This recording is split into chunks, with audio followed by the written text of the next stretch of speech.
Hey guys, so in today's video I'm going to be giving you 3 tips in order to more quickly master the Vandal. The Vandal is an extremely strong weapon in Valorant. Now there's been a very long and ongoing argument or debate about either which one's the better gun, so the Phantom or the Vandal. Typically in high ranks it's pretty well accepted that the Phantom is better for a few reasons, but with that being said, the Vandal's really not that far behind. It's sort of a preference at the end of the day. And if you're not like Radiant, then this doesn't really matter anyway. So the Vandal's an extremely strong choice, especially if you have better aim, because you can just tap people from really far away.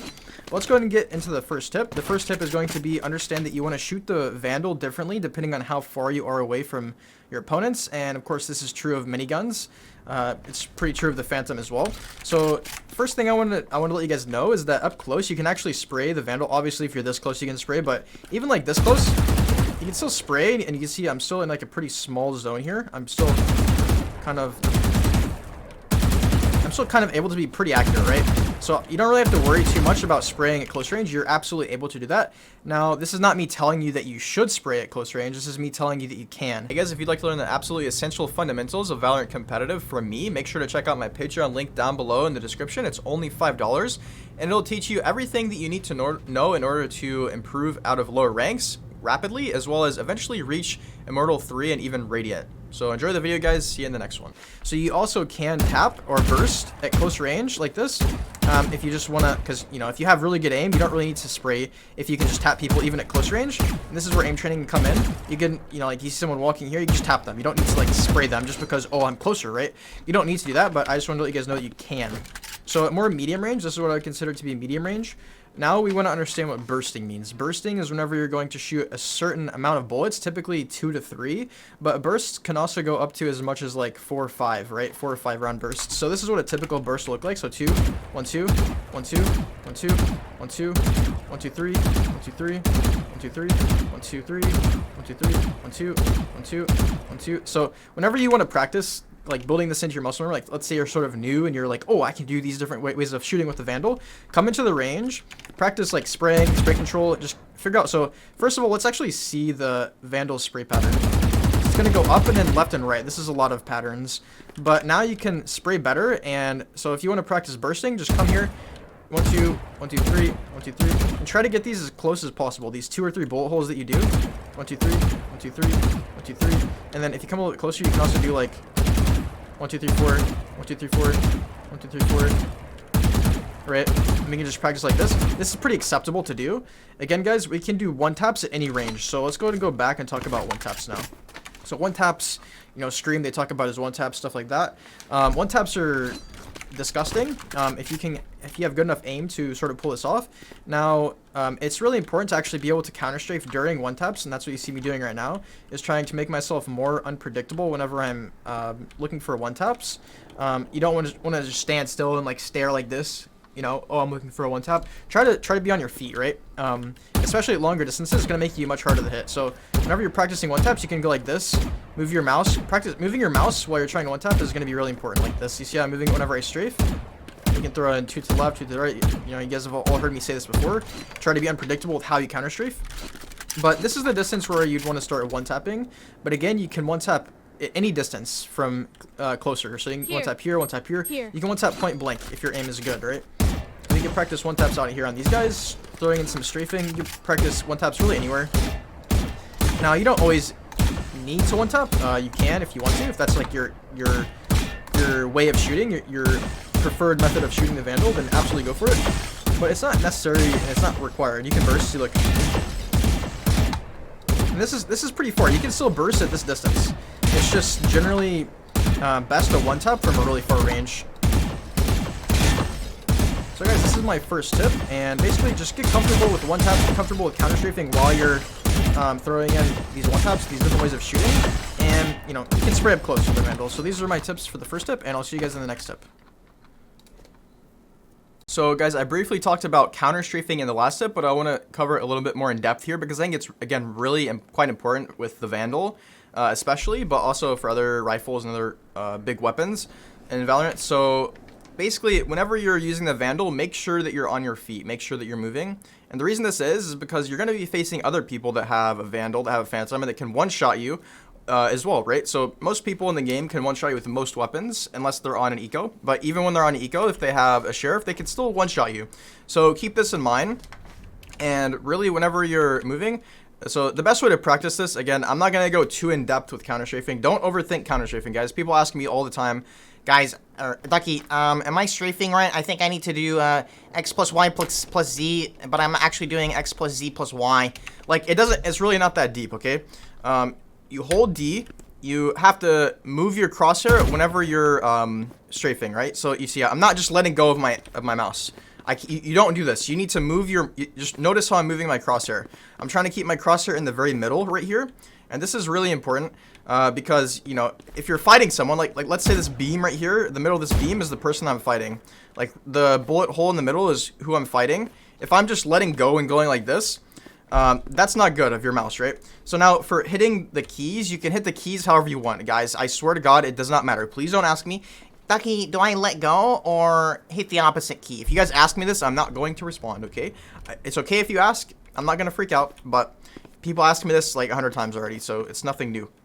So how are we going to practice this? You can practice from different distances, and you could shoot and then just try to shoot the same bullet hole each time you strafe. And again, make sure, so whenever you move to the left, you want to move your mouse to the right. Whenever you move to the right, you want to move your mouse to the left. So you guys see how I'm doing this? I'm not really flicking. I'm just moving my crosshair like out so that I move in to the person's head, right? So that I move into the bullet hole here.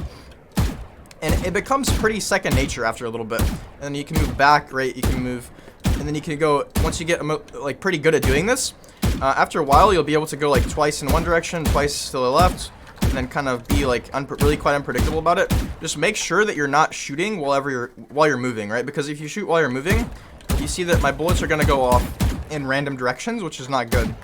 So now we can come further back, because again, counter-strafing is great for all sorts of ranges, all sorts of distances, like I said in the last tip. So whether you're tapping, whether you're bursting,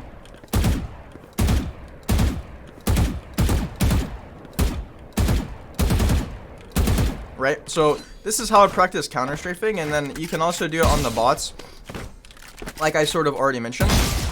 But I just wanted to mention this tip again because it's, I think, quite important for the Vandal especially, that you counter-strafe, that you be unpredictable whenever you're trying to take fights, and that basically you're just kind of owning your opponents with your movement, and not just the Vandal, right? Not just the Vandal. Like, the Vandal doesn't make you a god just because you have it. If you're just standing still and trying to shoot everything, then you're missing out on an opportunity to also improve your movement simultaneously, right?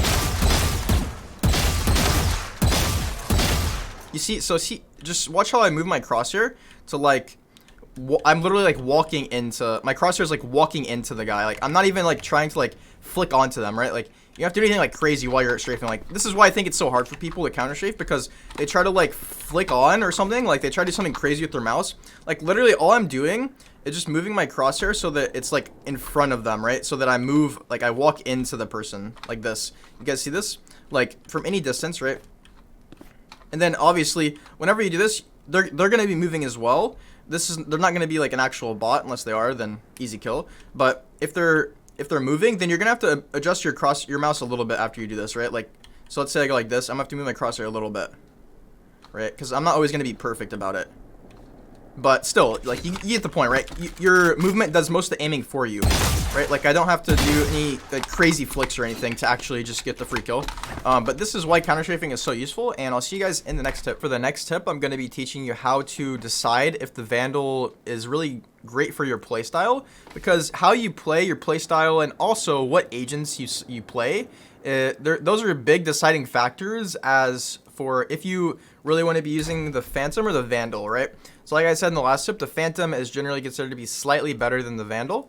But with that being said, the Vandal is extremely good for a couple of reasons. So if your playstyle is kind of a bit more aggressive, if you're a duelist and you like to rush in, of course, this is what most duelists should be doing. So if you are a duelist and you're playing back purposely just to use the Vandal, that's probably not ideal. But just because you rush in doesn't mean you have to use the Phantom either, right? If you're rushing in, you can still be a monster with the Vandal up close, But I'm just letting you know that you can also be a monster with the Phantom. So keep that in mind whenever you're choosing between these two weapons. And again, for me, I actually don't just pick one of these. I pick both. You get the best of both worlds. And, you know, it kind of depends on what character you're playing. It depends on the map even. It depends on what role and, you know, what agent you're playing. So, and also how your team is, right? If your team is not pushing in, they're not aggressive, you need to kind of pick up the slack. And you're going to need to be playing closer range. So also, think about what agent you're playing, right? So if you're a duelist, if you're a jet, you're dashing in. Obviously, a Phantom might be a little bit better if you're closer range. Again, this does not mean that you cannot use a Vandal up close. As you can see, I can absolutely be flicking around. But this just means for you, it might be easier to, you know, use a Phantom up close because that's kind of where it excels a bit more than the Vandal. And the Vandal usually excels a bit farther away, unlike the Phantom, right? And that's completely fine. Again, either one is, it's your choice, completely up to you. But if you want to practice up close shots, you can come over here, and I like to kind of do flicks over this line. So I'll shoot one bot on the left side of this line in this little section here. Then I'll go to the right, and then back and forth, right? Until I kill one in each, or until I take a shot in each one. So as far as other agents that you might consider using the Vandal on, or might consider using the Phantom over the Vandal on, are controllers. So like Omen, Brim, and Viper. And maybe the new character as well, right? So the reason this is because you're gonna have smokes, and so if you're a Brim or an Omen especially, you're gonna throw a smoke, and then you like to play in your smoke, or even if you're on jet, right? This is a good time for like a Phantom. You're waiting for people to walk in, you wait for a kill, and then you have that Phantom to kind of like spray through the smoke or just spray inside the smoke, because having a Phantom inside of it is just gonna be just slightly better in my opinion. And the same thing with the with Brim or Omen, but also with Viper Roll, right? With Viper Roll, or if you have Viper Orb or Wall, that's gonna make the Phantom pretty effective for you. So let me know if this makes sense, guys, and we'll move on to the final tip. All right, guys, so for the final tip, this is going to be something that I've seen all the time whenever I coach people, especially people that are lower rank, slightly lower rank, so, you know, people that are below plat, or maybe even in plat or above plat as well, but mostly in lower ranks. And this tip is control your recoil and wait between bursts or like taps, right? Because so basically what I see people do is like they'll shoot and they'll just like keep shooting, and then their recoil will go up, and then I'm like, bro, you gotta like you gotta like control your recoil, and they don't realize that they're shooting too quickly between bursts, right? So like they'll go like this, and it'll just keep going up, and then it'll be like shooting above their head. Their crosshair might even be like right on the bot's head or something, but they just like keep going up, right? This is kind of exaggerated, right?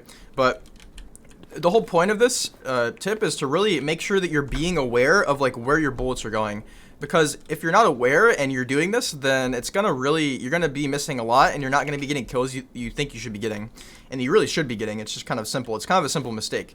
So you can do this with one taps as well.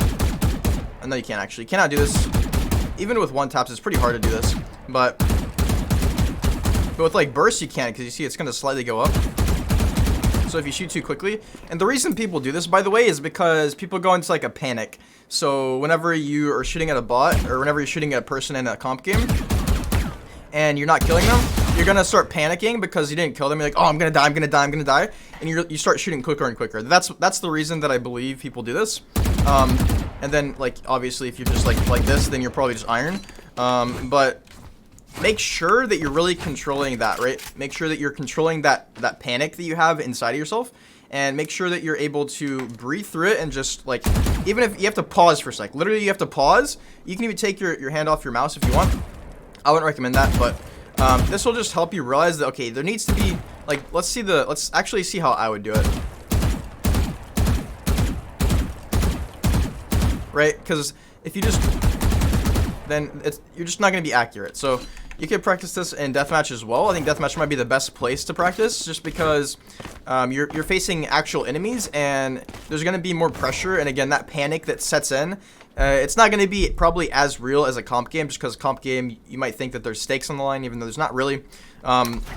But against bots, you're really not going to be experiencing any of that panic. You're just going to be like, my aim's good in the range, but whenever I go into comp, I panic, or you go like this, right? Excuse me.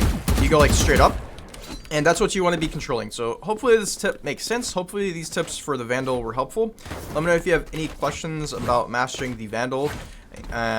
And, you know, let me know if you would like me to do a specific gun again in the future, like, I don't know, the Guardian, the Phantom. I've done most guns. I haven't done all the guns, but I've done a lot of them. Let me know if you'd like me to cover a specific one either again, or, you know, just one that I haven't done. And, you know, I'll see you guys in the next video. Peace. Much love.